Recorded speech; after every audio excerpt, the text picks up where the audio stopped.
in a little town of 300 people where we had an elderly neighbor named Gladys.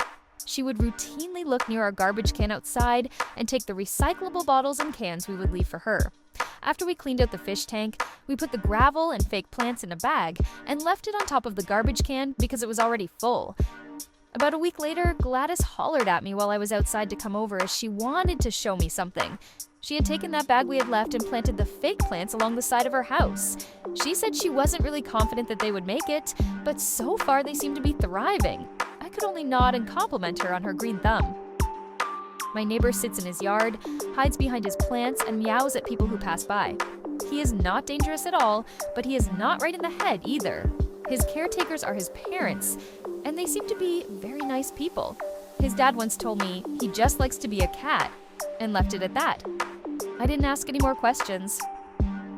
There was a crazy woman in my old neighborhood who used to pretend she was a cop all the time. First encountered her screaming at the post office staff because she'd arrived past the pickup time and they couldn't guarantee her letter would be in tomorrow. She was there almost an hour just pitching a fit while they opened at the other counters around her. "Do you know who I am?" and all that stuff.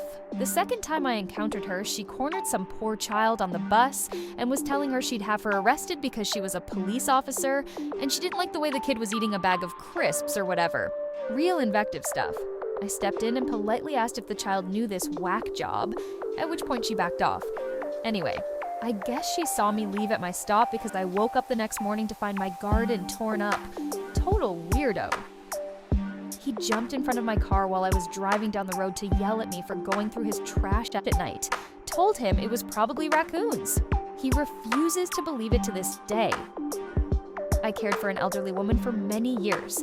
She lived to the age of 93 in a crime-ridden inner-city neighborhood by being as tough and nasty as any criminal living nearby. Her oddest actions involved her incorrect belief that she owned the road in front of her house. She didn't even own a car, but she insisted that nobody park there. She would confront them if they parked in front of her house. If they did it again, she slashed their tires in the middle of the night, over and over for years. She was never caught, but everybody knew it was her. She only stopped when she lost the physical strength to slash a tire in her mid-80s. Then she started using spray paint on the cars. "He doesn't park in front of my house no more," was all the justification she needed to damage her neighbors' cars. This older lady lives across the street from me and she is obsessed with leaves falling on her lawn, to the point that she will come out of her house and pick up one individual leaf off the grass in the fall, or any other time. She spends hours a day outside with the leaf blower in fall. She will go and knock on other neighbors' doors if she thinks you have too many leaves on your grass. She'll come over into your yard and do it herself if you're not home. What I think is weird is that she's in her 70s, no kids or grandkids living with her, and lives alone in a pretty large 4-bedroom house with an amazing in-ground pool in the backyard, with a slide and diving board and everything. Nobody has used that pool in at least 5 years yet. She opens it up every summer. Somehow she likes my family and has never once yelled at us about our leaves and randomly brings things over like half-eaten gallons of ice cream and asks if we want it because she's not using it. The adults in the family let their small, but surprisingly aggressive dog out unleashed. And without a muzzle, we live right next to a very busy road and public sidewalk, and the dog will often chase children and bark at other dogs, cars, people. It's a mess, and they ignore any reasoning. Funny enough, their children always have the dog on a leash and apologize if he goes after anyone. My parents' next-door neighbor, Nancy, started with the no trespassing sign in the backyard that faces our yard and nothing else, set up a motion-activated floodlight that faces the side of our house and nothing else.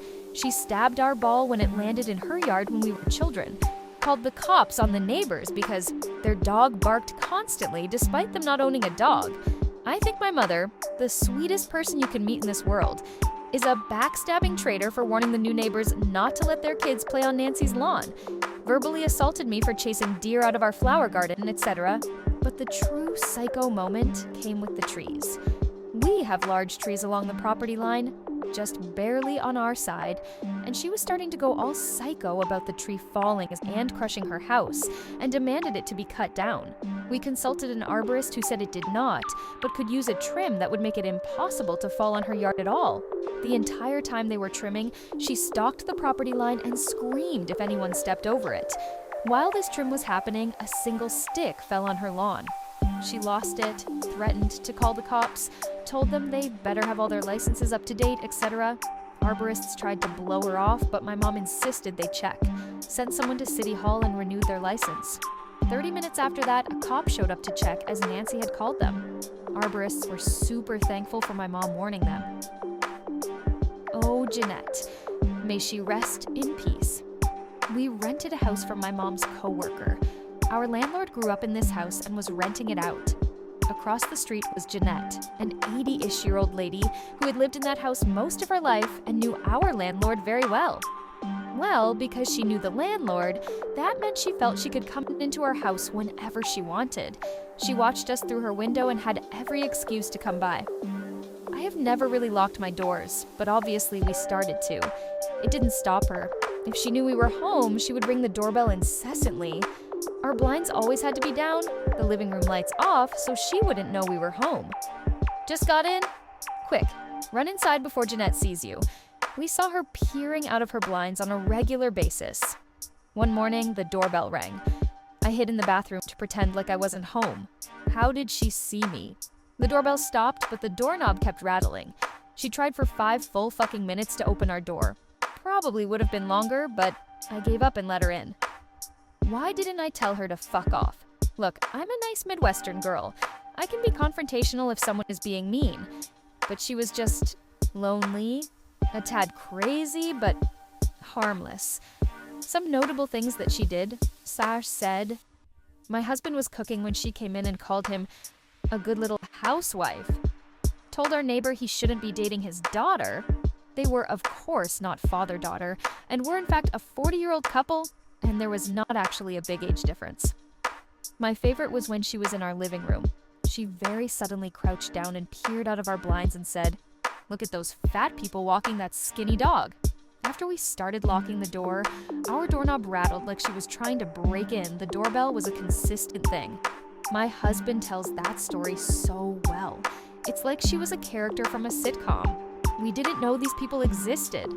She was eventually put into a home and passed away about a year or so later.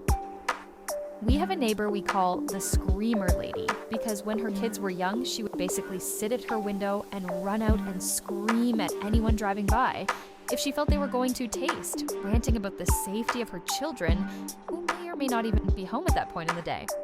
To this day, she still sits and studies traffic and glares at motorcycles. Her kids are grown, thankfully, so the screaming has ceased.